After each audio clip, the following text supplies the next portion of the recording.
So Joey Swoll is an extremely popular fitness influencer. He makes a lot of content about gym positivity, and he's made a lot of call-out videos for people who create a toxic environment at the gym, making social media content in there and causing drama. But he just basically ended his own career because reportedly he's quitting social media over the backlash he's received for paying tribute to Hulk Hogan after it was announced that Hulk Hogan died recently. He actually dressed up as Hulk Hogan, and he was posting his condolences to the people who lost him.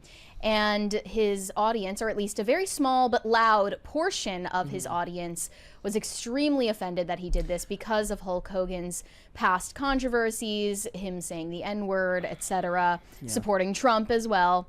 And Joey Swoll bent the knee to the mob that was mad at him. I think in 2025, like, you just don't get a pass for that. Like, you should not. Maybe if you posted a black square in 2020, like, we can excuse that. People were in some kind of fugue state. But in 2025, to make an apology video like this, which we're about to show, yeah, I don't know if we can look past that. I think that there is something to be said about people who don't live in a space that acknowledges the left-right paradigm all the time and aren't constantly kind of put on their back legs, worrying about what people think about them. Most of his career is calling out other people for bad behavior, so he was put in the hot seat in a way that is even beyond just gym content. This went extremely political very fast. I'm not surprised by this at all, given the size of his platform. I doubt he even knew that this type of vitriol existed. Well, let's take a look at his apology video. Here we go. I owe my followers, my community, and all of social media an apology. A few days ago, I reposted an old video of me in the gym wearing a Hulk Hogan Halloween costume on the day that he passed. Last night in my live stream, a lot of people expressed how upset and frustrated they were with me that I had posted that. Instead of listening and understanding like I should have, I became defensive and said that I was posting to celebrate the wrestling icon, the person that so many of us looked up to as kids that we grew up with, that made us tear our shirts and take our vitamins and say our prayers. I didn't know to the extent of all the horrible things that he had done. Since last night, I have done a lot of research, talked to a few people, and learned all of the horrible, horrible things that that man has done, which is way more than just making a mistake and being human. So because of that, I have taken the videos down, and I apologize to anybody that I offended. I am sorry. Also, during last night's live stream, I used the word colored instead of saying person of color, which is a very outdated, very offensive term. A few moments later, somebody educated me and told me that it wasn't okay to use that, which I immediately apologized to everyone and said I would never do that again. So once again, to anybody that I offended, I am sorry. You know, my whole page, my whole brand is based on holding people accountable and doing better. I would be a hypocrite if I didn't hold myself to the same standards. I am human, I am still growing, I am still learning, and I promise all of you, I will do better. I have nothing but love and kindness in my heart. I will continue to try to make the world a better place, and once again, to everybody, I apologize. And of course, what do we think the response is from the people who were offended? Is this good enough? They wanted to burn him at the stake. Shocking! Well, this is the caption. I want to believe this is a genuine apology, but it comes off more like damage control. The TikTok video spoke volumes about your true feelings toward people of color. It shouldn't take 2 rounds of backlash for you to educate yourself. This is kind of what I mean, which is that he had no idea what he was getting himself into in this respect. No. And the sad thing is I do think that he operates from a place of wanting to actually earnestly do better, and the internet isn't a place to do that. The internet, unfortunately, has created an environment where you have to take your position, plant your flag, and then not apologize, because you cannot apologize to whole groups of people. You can apologize to individuals, but it doesn't work to apologize to whole groups of people, because not every person in the group is going to accept your apology. In fact, most people won't. Well, there was nothing to apologize for in the first place. No, but that's not the point. I'm operating under his paradigm here, which is the idea that he felt that there was something he needed to apologize for. We obviously don't believe that there was, but he did. and he didn't understand that that's never going to work. Apologizing to large groups never works. And he got dragged into a deeply political arena that I don't think he's used to operating in. Yeah. And now that the apology has not been accepted by the cancel mob that was coming after him, he has decided, at least for now, but he says permanently, step away from social media. This is what he followed up with on X. All the good I've done, all the people I've helped, all for nothing. I truly hope all the people I've inspired do great things in their life and pay it forward to help others and carry on my message. But no matter how much good you do, people just wait for a reason to hate you and tear you down. You either die a hero or live long enough to be the villain. Thank you for your support. I am done. A lot of people upset with me, calling me weak and a quitter or worse. Well, this is weak behavior. They're not wrong, and I deserve it. But just so we're clear, you can walk a mile in my shoes. They sent messages telling me they know where I live and they were going to unalive me. That's fine, I can handle that. It's not the first time. Then they went after my GF, my business partner, and then found my sister's number and text messaged her. That made me furious and disgusted with people. I lost it. So yeah, maybe I am done with social media or need to take a break and get my head right. But I will say there are so many incredible people being supportive and telling me how much I've helped them to be stronger and keep fighting. Thank you to everyone even those giving me a kick in the ass, telling me to stop being weak and a quitter. You need to hear it once in a while. I just need to breathe. So it's twofold. The people he apologized to were never going to accept his apology. And the people who didn't want him to apologize are now furious with him. So everybody's mad at him. Right. And he has he has a platform of millions. You can call him weak all you want, but if he's getting phone calls from his sister and his girlfriend and his business partner, he is being, destroyed by a bunch of people, and now the half of his audience that would at least be sympathetic to that has no sympathy for him either. I do. In a way, like I feel bad for him because he got dragged into something without understanding what he was getting dragged into. You guys can call him weak all you want. Maybe he is, but if he's got a subscriber count in the millions, and if you've got 15, 20, 30, 40 people sending you death threats and calling your business partners, trying to get you in trouble, that's an assault on the senses when it's the first time that's happened to you. So I don't dismiss this out of hand or just hand waved away, but I understand why the people are. But what it is it wakes him up to the idea that the internet really is a callous place.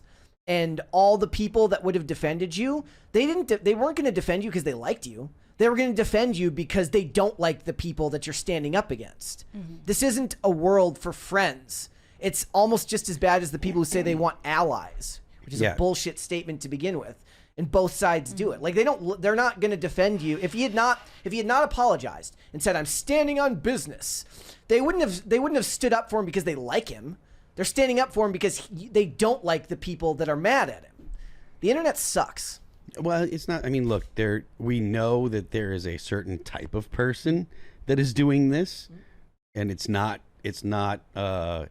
normal people at all. They have a certain political persuasion, and they believe that this is the proper way to try to shape opinion, which means they want you to be afraid.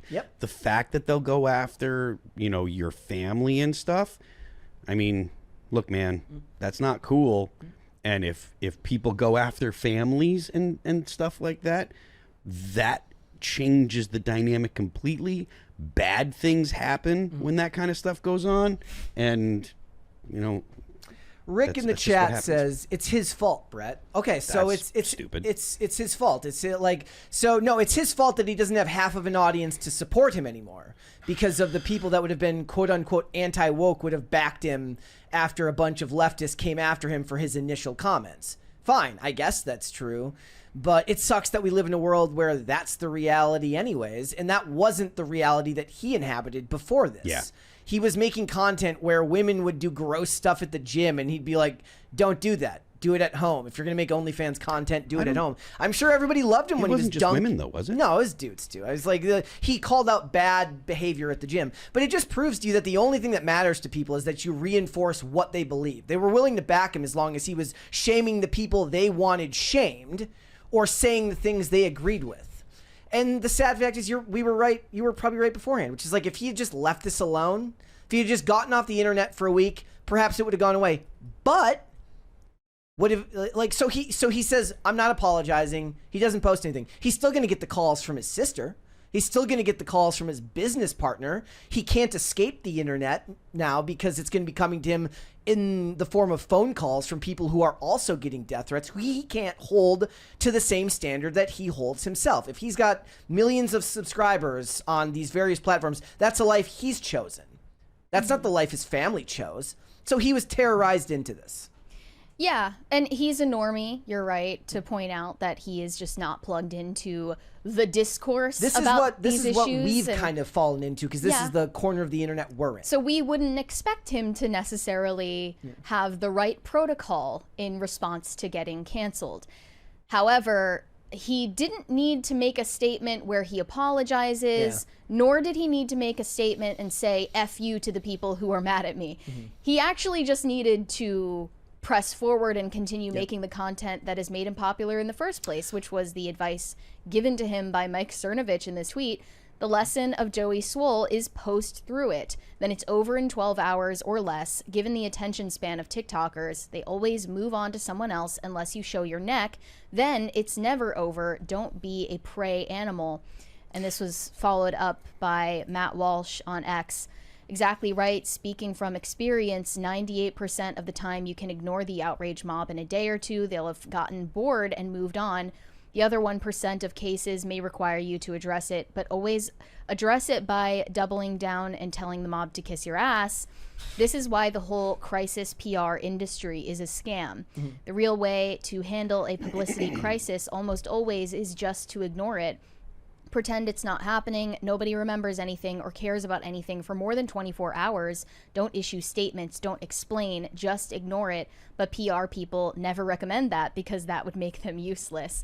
And it was pretty clear in the video that he was looking down periodically at a script. And who knows if that script was even written by him or if it was written perhaps by a PR agent.